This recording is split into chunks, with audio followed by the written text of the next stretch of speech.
नमस्कार माऊली हो. आपण पाहत आहात भक्तांच्या वाटेवर ही श्रद्धा आणि दत्तकृपेची खास मालिका. आज आपण जाणून घेणार आहोत त्या महान भक्ताविषयी ज्यांनी श्रीपाद श्री वल्लभ चरित्रामृत हा दिव्य ग्रंथ जगाला दिला. ते म्हणजे शंकर भट्ट. माऊली हो, काही व्यक्ती स्वतःसाठी जगत नाहीत, संपूर्ण मानवजातीला अध्यात्माचा मार्ग दाखवण्यासाठी जन्म घेतात. आजची कथा आहे अशाच एका महान भक्ताची, ते म्हणजे शंकर भट्ट. जर आज आपल्याला श्रीपाद श्री वल्लभ यांच्याविषयी दिव्य लीला समजत असतील तर त्यामागे एक महान व्यक्तीची तपश्चर्या आहे. आज आपण जाणून घेणार आहोत त्या भक्ताचा अद्भुत प्रवास. श्रीपाद श्री वल्लभ चरित्रामृत या दिव्य ग्रंथाचे लेखन कर्नाटकातील देशस्थ ब्राह्मण स्मार्त संप्रदायातील भारद्वाज गोत्रात जन्मलेले शंकर भट्ट यांनी केले. ते सांगतात, आंध्र प्रदेशच्या गोदावरी जिल्ह्यातील पिटिकापूर नावाच्या गावामध्ये श्रीपाद श्री वल्लभ नावाने श्री दत्तप्रभू अवतरले. त्यांचे दिव्य चरित्र आणि अगम्य लीला यांचे वर्णन करणे महापंडितांना सुद्धा अशक्य आहे. परंतु कोणत्याही विद्येचा गंध नसलेल्या माझ्यासारख्या अल्पवृत्ती मनुष्याकडून ही गोष्ट घडणे हे केवळ त्यांचा संकल्प, त्यांचा आशीर्वाद आणि देवाज्ञा त्यामुळे शक्य झाले. हे मी येथे विनयपूर्वकरित्या सांगतो. ही झाली शंकर भट्ट यांची ओळख. श्री कन्यका परमेश्वरी देवीचे दर्शन घेऊन शंकर भट्ट जेव्हा कुरवपूरला मरुत्वमलय येथून जात असताना तेथील गुहांमध्ये ते वाकून पाहत होते. तेथील एका गुहेमध्ये त्यांना भला मोठा वाघ दिसला. मात्र तो वाघ एखाद्या तपस्यासारखा निश्चल उभा होता. त्यावेळी त्या गुहेतून एक तपस्वी बाहेर आले. तेव्हा ते शंकर भट्टांना म्हणाले, या गुहेसमोर उभा असलेला वाघ म्हणजे एक ज्ञानी पुरुष आहे, त्याला वंदन कर. शंकर भट्टांनी त्या व्याघ्र रूपातील त्या ज्ञानी पुरुषाला वंदन केले.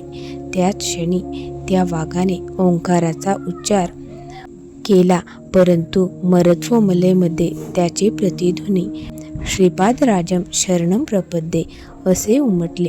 पाहता पाहता त्या वाघाने अनुरूप धारण केले आणि त्यातून दिव्यकांतीचा एक महापुरुष प्रकटला. आता हा महापुरुष कोण होता बरं? पाहूयात आपण कथेच्या माध्यमातून.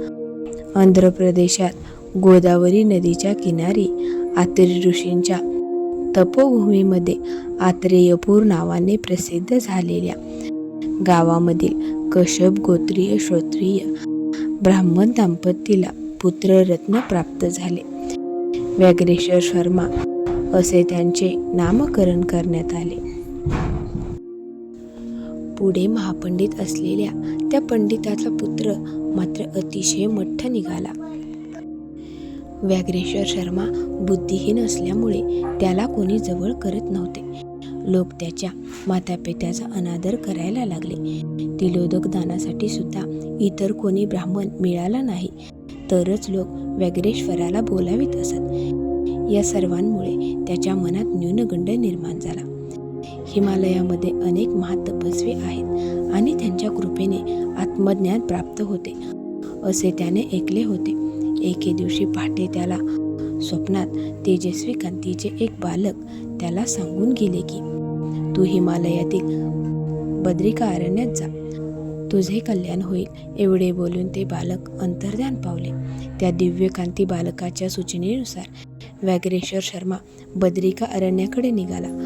प्रवासाला निघाल्यापासून एक कुत्रा सतत त्यांच्याबरोबर येऊ लागला. जाता जाता तो उर्वशी तलाजवळ आला. त्याने त्या तलावात स्नान केले. त्याचबरोबर त्या कुत्र्याने सुद्धा स्नान केले. त्यावेळी तेथे एक महात्मा आपल्या शिष्यांसह उर्वशी तलावामध्ये स्नान करण्यासाठी आला होता. व्याघ्रेश्वराने त्या महात्म्याचा चरणस्पर्श करून आपल्याला शिष्य करून घ्यावे अशी प्रार्थना केली. त्या महात्म्याने व्याघ्रेश्वराला शिष्य म्हणून स्वीकारले.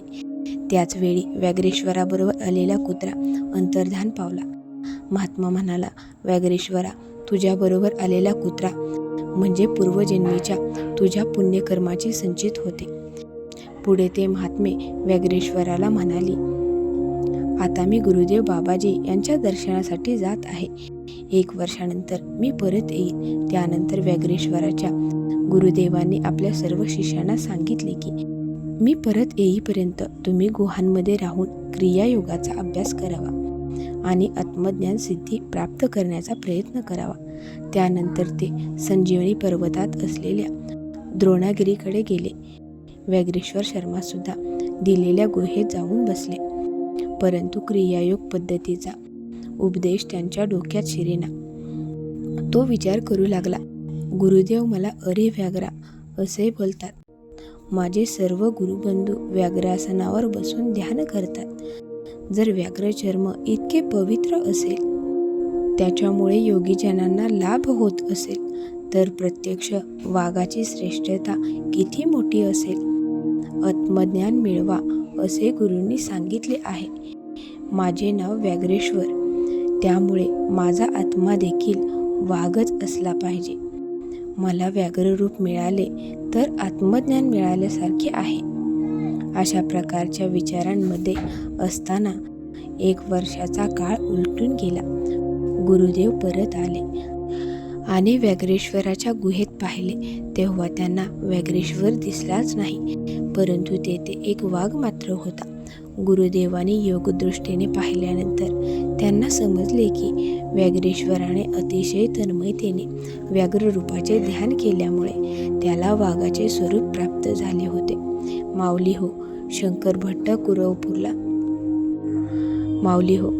भट्ट कुरवपूरला जात असताना त्यांना त्या गुहेमध्ये दिसलेला वाघ म्हणजेच हे व्याघ्रेश्वर. भक्त हो, शंकर भट्ट यांनी फक्त ग्रंथ लिहिला नाही, तर दत्तभक्तीसाठी एक अमूल्य खजिना जगाला दिला. त्यांची श्रद्धा, त्याग आणि गुरुसेवा आजही प्रत्येक भक्ताला प्रेरणा देते. जर तुम्हालाही श्रीपाद श्री वल्लभ आणि दत्तगुरूंच्या अशा दिव्य कथा आवडत असतील तर भक्तांच्या वाटेवर या परिवाराचा भाग नक्की बना. आजची कथा तुम्हाला कशी वाटली ती कमेंटमध्ये नक्की सांगा आणि कमेंटमध्ये लिहायला विसरू नका. दिगंबरा दिगंबरा, श्रीपाद वल्लभ दिगंबरा. पुन्हा भेटू एका नवीन भक्ताच्या अद्भुत प्रवासासोबत. तोपर्यंत श्रद्धा जपा, नामस्मरण करा आणि दत्तगुरूंवर विश्वास ठेवा.